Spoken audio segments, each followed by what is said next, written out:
Welcome to today's episode of the Cyberwork with Infosec podcast. For 12 days in November, Cyberwork is premiering a new episode every single day. In these dozen episodes, we'll discuss security awareness essentials, hiring best practices, career strategies, team development, and in today's episode, you'll hear about the ways that cybersecurity intersects with the art of storytelling. Our guest today is Sarah Moffatt, a talent development expert, leader, coach, and speaker. Her passion in life is working to empower and excite people about the practice of security. Steve Jobs once said, "The most powerful person in the world is the storyteller. The storyteller sets the vision, values, and agenda of an entire generation that is to come." But it's not just the C-suite who has the power. Everyone has access to the power of storytelling to enhance security awareness. And if you stick around for this show, you will find out how. We hope you enjoy this 30-minute presentation with Sarah Moffatt, along with host Kristen Zurovich. If you want to learn cybersecurity or move up the ladder in your career, we're giving all Cyberwork listeners a free month of access to hundreds of courses and hands-on cyber ranges with Infosec Skills. Infosec Skills is aligned to the work roles, knowledge, and skill statements in the NICE Workforce Framework and can help you out at any stage of your career. Be sure to use the code CYBERWORK when signing up. More details can be found in the episode description. Catch new episodes of Cyberwork every Monday at 1 p.m. Central Time on our YouTube channel for video or on audio wherever you like to get your podcasts. And now, let's start the show.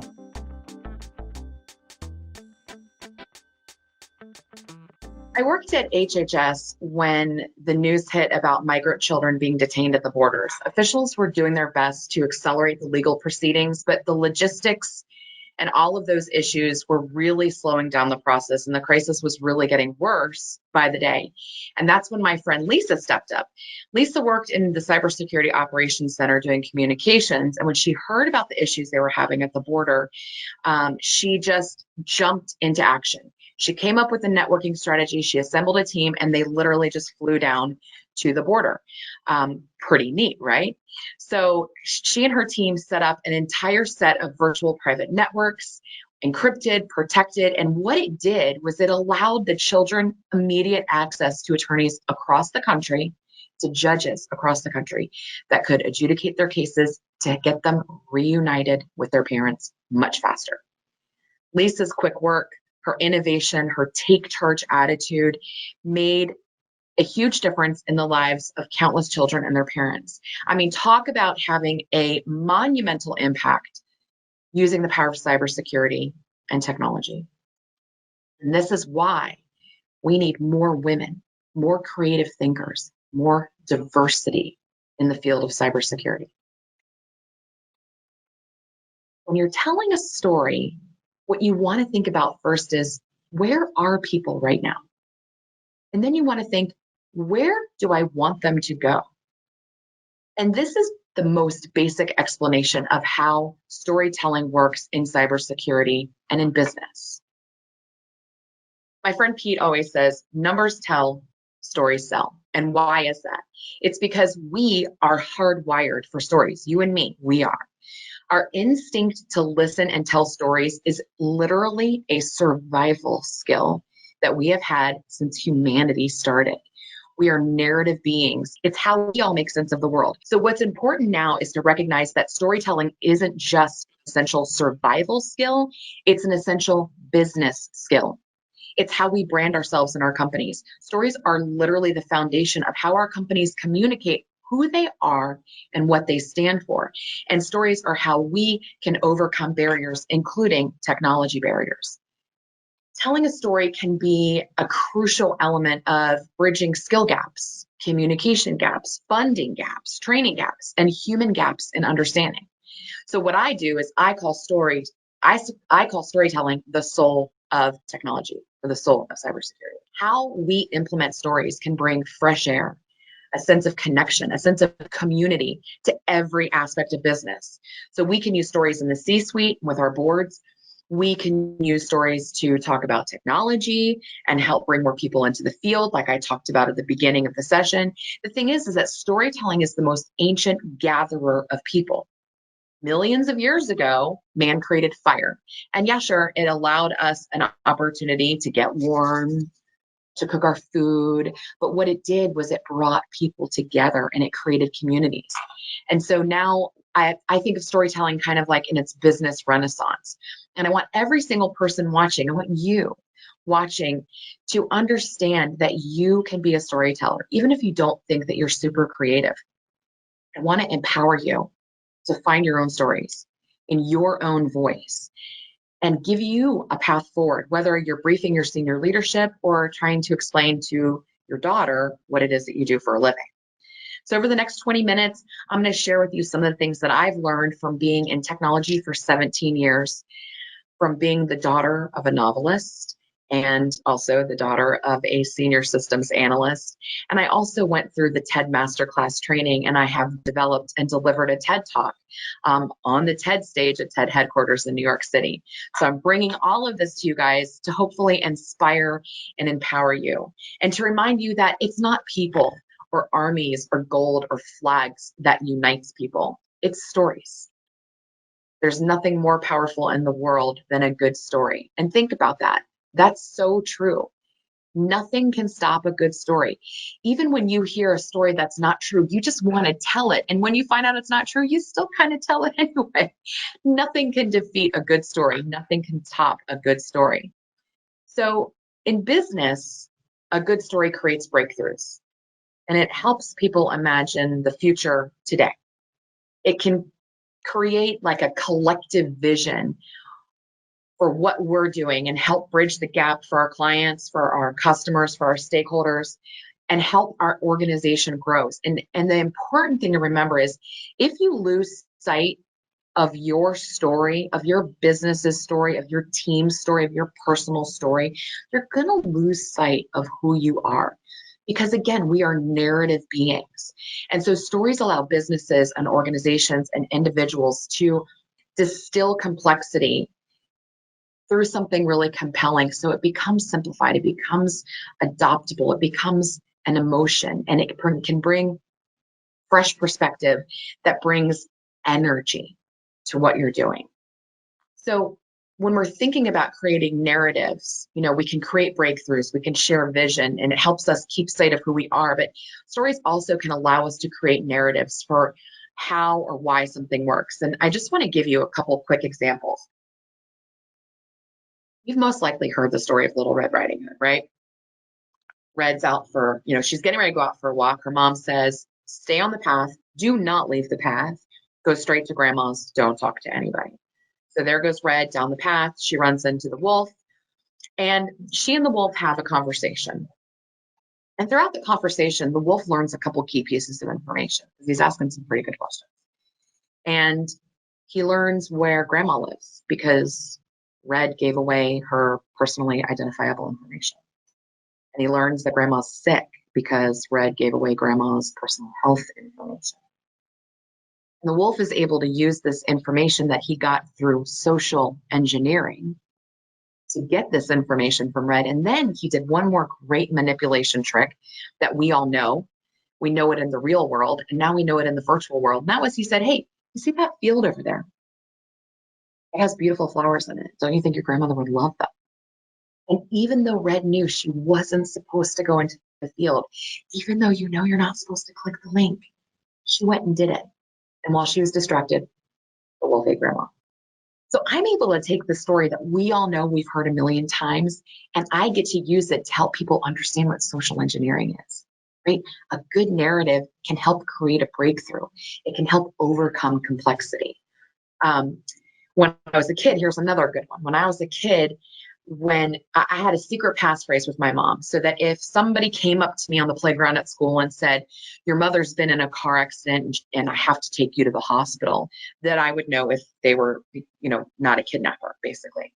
So I would know they were not a kidnapper if they said our secret passphrase, which was, hello, my name is Indigo Montoya. Your mother's been in a car accident, come with me to the hospital. I knew about passphrases way before we had a computer.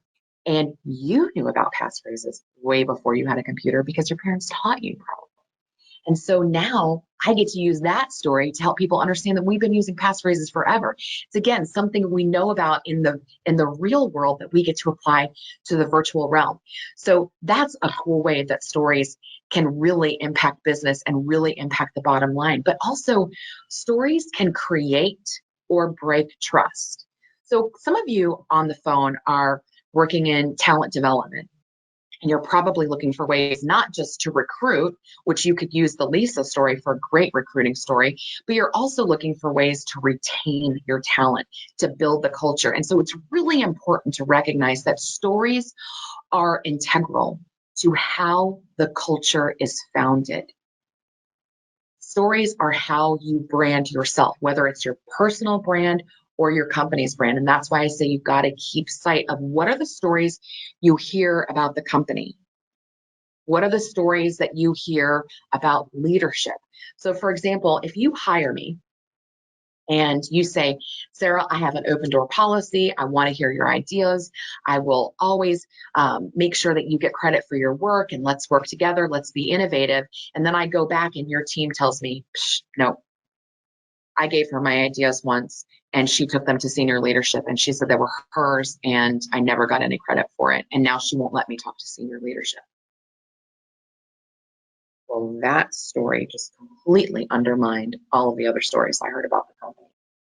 You see how stories can really be the foundation for doing good business, for building good culture, for recruiting and retaining great talent, for teaching people cybersecurity, for gaining budget.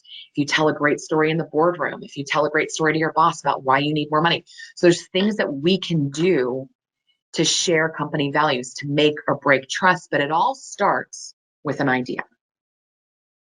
And the question at the beginning that I asked you was, or the explanation that I gave was, a story is basically figuring out where people are and where you want them to be. And what you're doing is you're building an idea into their mind. When I think of a story, I imagine it impacting one person. Who's the one person I want to move from here to here? So when I tell the story sometimes about Lisa and HHS, I imagine I'm telling the 20-year-old Uber driver that I had in San Antonio. She's a 20-year-old Latina. She was working in IT, and when I talked to her about cybersecurity, she said, I could never do cyber. I said, you don't think you could, but you could. And I told her the story, and all of a sudden, this girl recognizes that cybersecurity isn't a bunch of ones and zeros, that she can actually use it in a humanitarian way. So when I tell the story, I've got that one girl in mind. When I tell the story about Indigo Montoya, I'm telling that story to a protective parent and helping him see how cybersecurity is founded on real life stuff that we already knew as kids. And that dad had a passphrase and now he can go and teach his kids about passphrases in a whole different way. So what's the idea you're trying to build in someone's mind? Whose mind is it? Are you trying to help your leadership understand why your department needs to move under a different leader or have a better alignment? Are you trying to share with your staff something that's really going to engage them and help them find greater meaning? So you've got to have an idea in your mind, and then you've got to let that idea sort of bump into other ideas. And there's different ways that can happen. So have you ever had like a small idea in the back of your mind and then you watch a movie or listen to a podcast and all of a sudden, oh, that's what I'm going to do. That's what I mean when I say ideas bumping into each other or ideas colliding or, acting on a hunch. So there's kind of three ways. There's recurring patterns where you've got these like slow hunches and they take time to evolve and they're sort of in the background. It's like the thing you're kind of thinking about when you're gardening or in the shower. And then you've got another kind of small idea. And then all of a sudden those ideas come together and you've got the aha. Or at the beginning of a meeting, you might be listening to somebody else talk and they might say something and you might say, I was thinking about something like that. And the two of you share your ideas and those ideas collide together. And they create a bigger idea. And you get that by, going out to coffee with your buddies or joining a mastermind or talking to your mentor. So letting your ideas collide with others. I'm just going to pause here for a second and say, I know many of us are remote. I mean, we're actually even having this whole conference remote.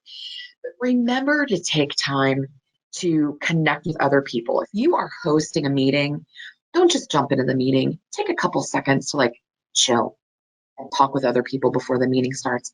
That's how innovation happens. That's where ideas come from. So don't let that time go just because we're social distancing. That's really important. It's part of humanity, allows people to figure out stories and tell stories. Just really important.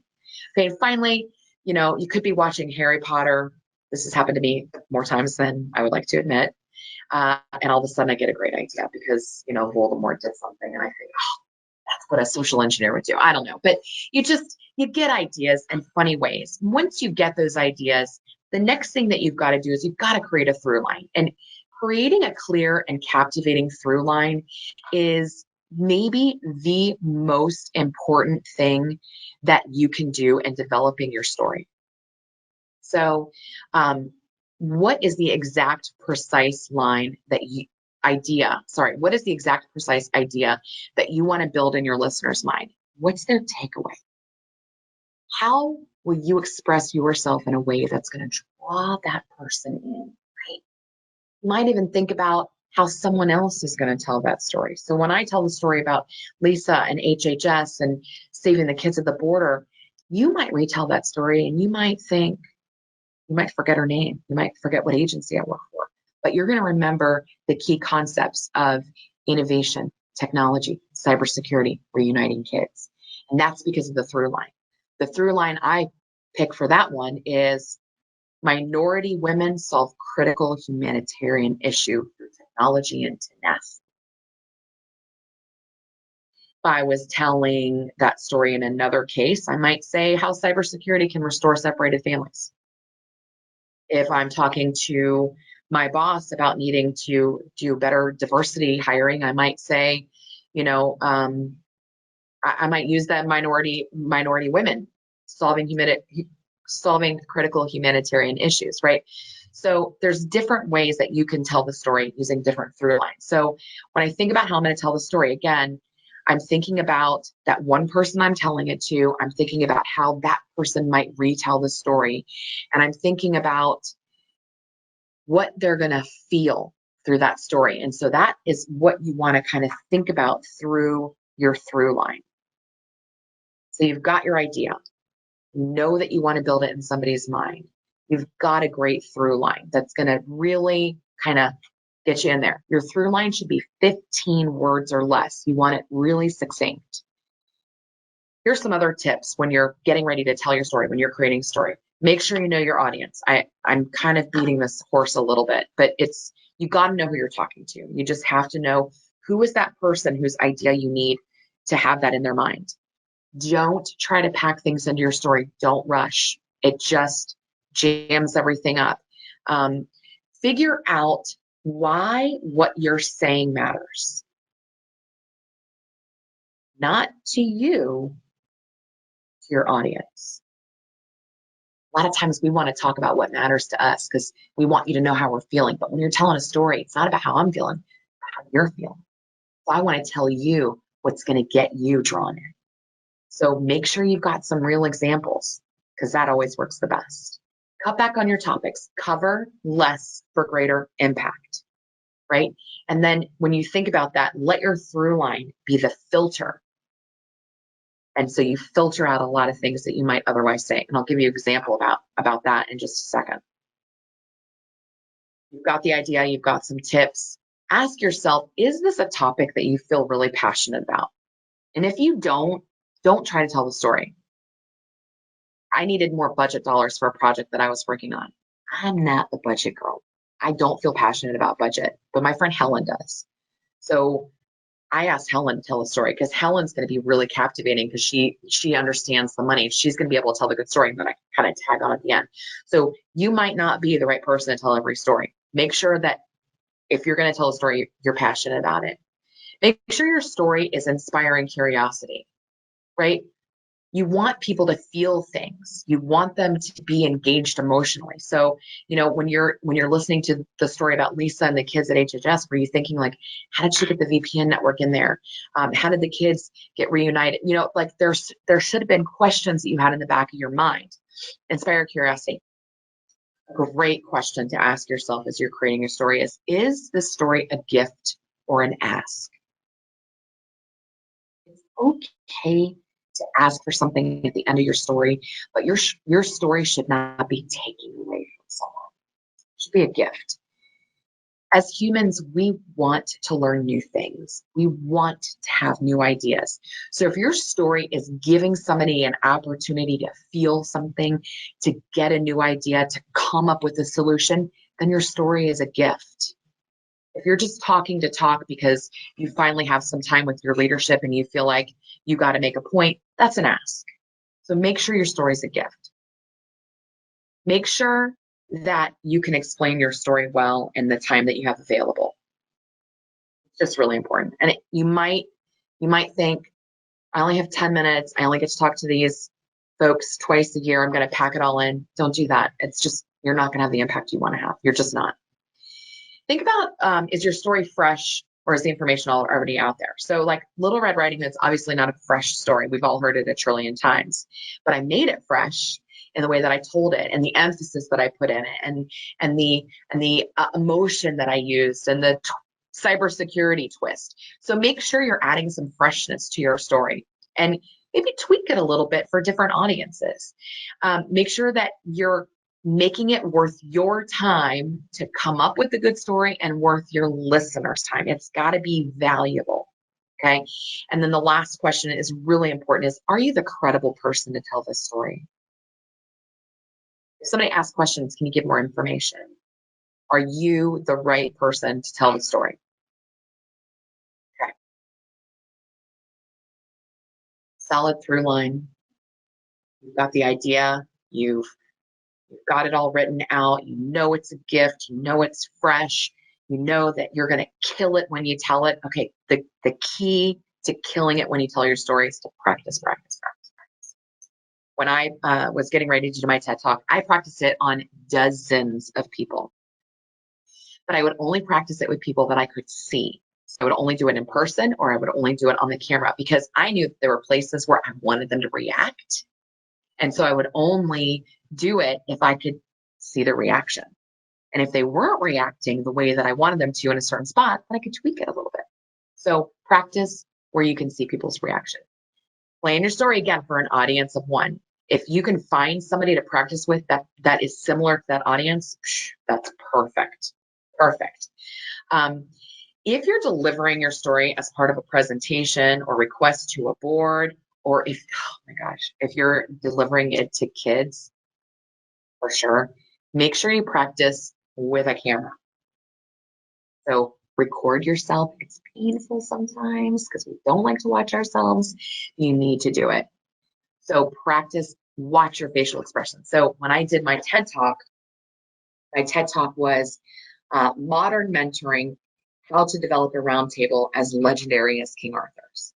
And I'm telling the story of King Arthur. Before he's the king, he's got to pull the sword from the stone. I can say, and Arthur walked up to the sword and he pulled the sword from the stone. And I could see my face. And I could probably see her face if I tell it that way. Or I can say, he looked around and knowing that he was the strongest guy there, knowing that he was probably the least likely person, this 15-year-old boy, to pull the sword from the stone. I mean, can you imagine what kind of brain waves he had to have going on in his mind to even try to pull the sword from the stone? So there goes this scrawny kid up to the sword. And he puts his hands around it, pulls the sword from the stone. When I can watch myself on the camera, I can see what I look like. I can see what my facial expressions are going to look like. And remember, people mirror your facial expressions. So if I'm smiling, you're probably smiling. If I'm going like this, you're probably like, oh, that's a weird face to make during a keynote speech.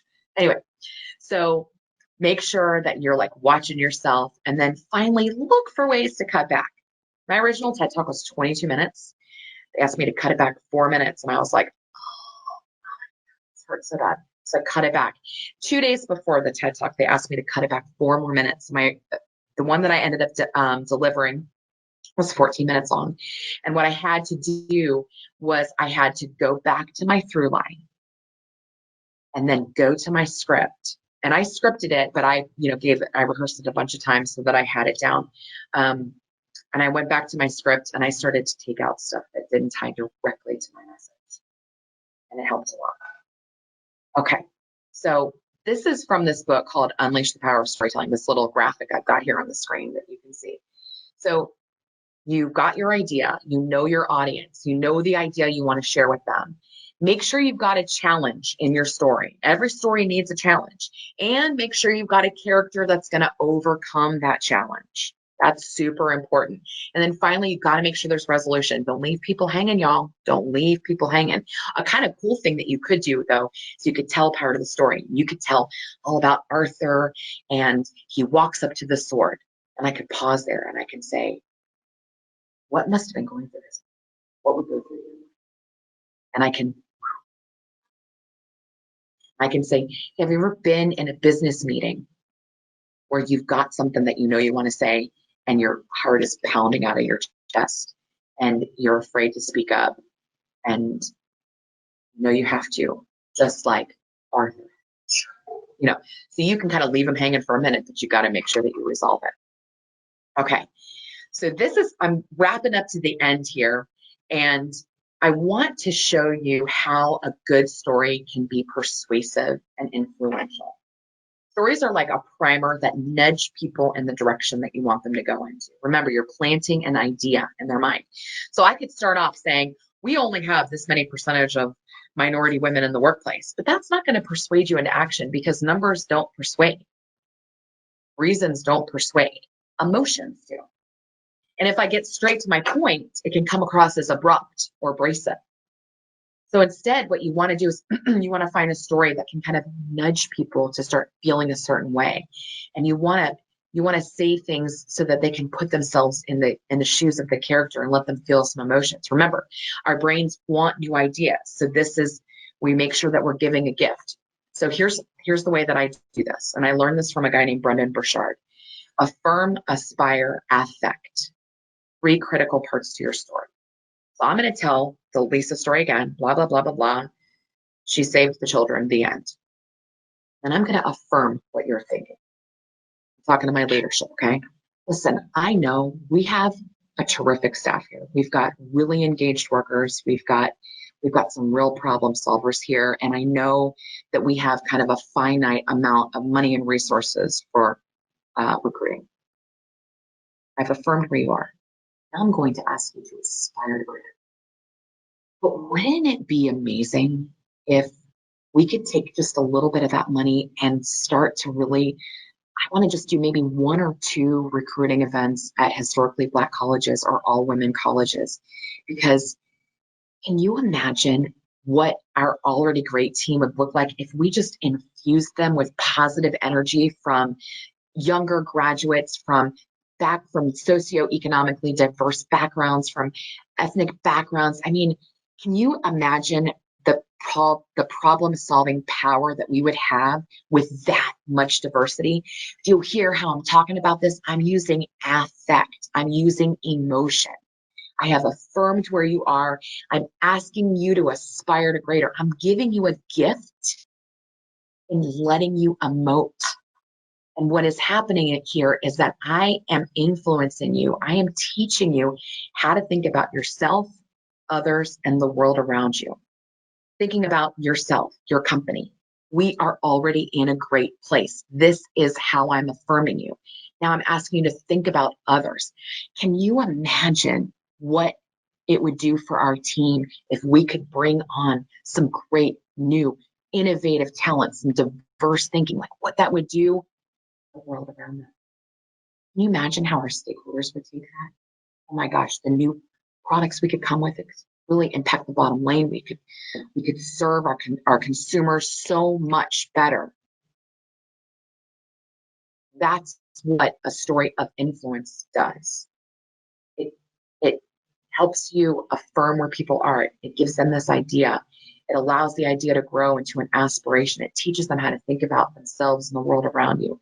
A good story is going to let someone see themselves inside the story and uncover a need that they have, help them translate that need into an action.